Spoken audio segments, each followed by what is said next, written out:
विष्णु भगवान के कहे अनुसार जगदात्री योग माया ने 6 गर्भों को देवकी के उदर में स्थित किया और 7वें गर्भ को देवकी के पेट से निकालकर रोहिणी के पेट में पहुंचा दिया।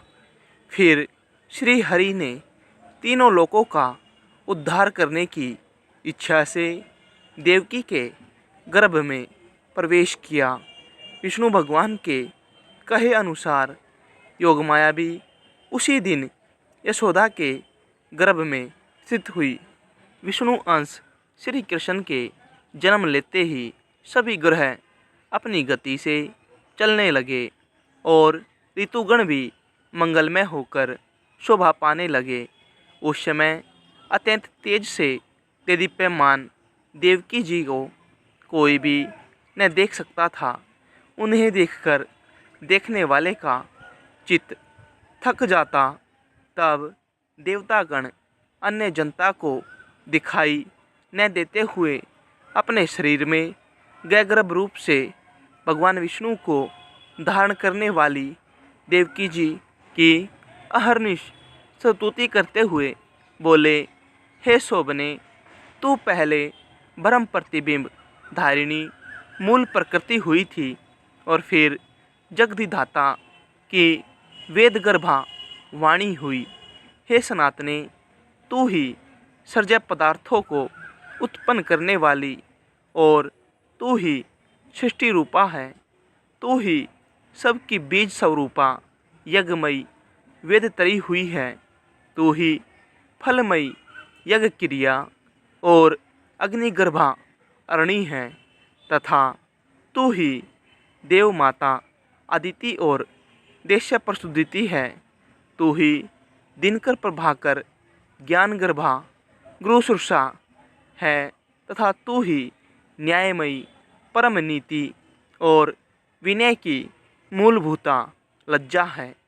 तू ही काममयी इच्छा, संतोषमयी तुष्टि, बोधगर्भा प्रज्ञा और धैर्यधारिणी धरती है। ग्रह, नक्षत्र और तारागण को धारण करने वाला तथा वृष्टि आदि के द्वारा इस अखिल विश्व का कारण स्वरूप आकाश तू ही है। हे जगद्धात्री, हे देवी, ये सब तथा और भी शस्त्रों और असंख्य विभूतियाँ इस समय तेरे उदर में स्थित हैं।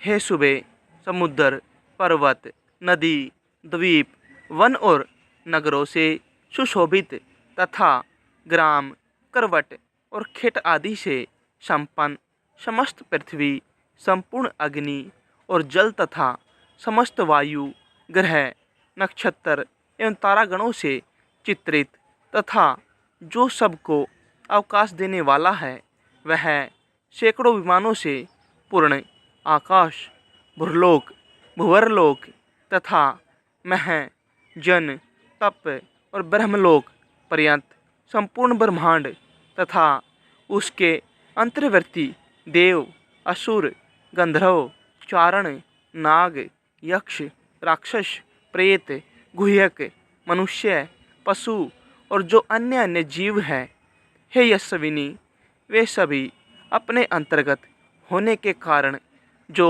श्री अनंत, सर्वगामी और सर्वभावन हैं तथा जिनके रूप, कर्म, स्वभाव तथा बालत्व, महत्व आदि समस्त परिणाम, परिच्छेद, मर्यादा के विषय नहीं हो सकते, वे ही श्री विष्णु भगवान तेरे गर्भ में स्थित है। तो ही स्वाहा, स्वधा, विद्या, सुधा और आकाश स्थिता ज्योति है।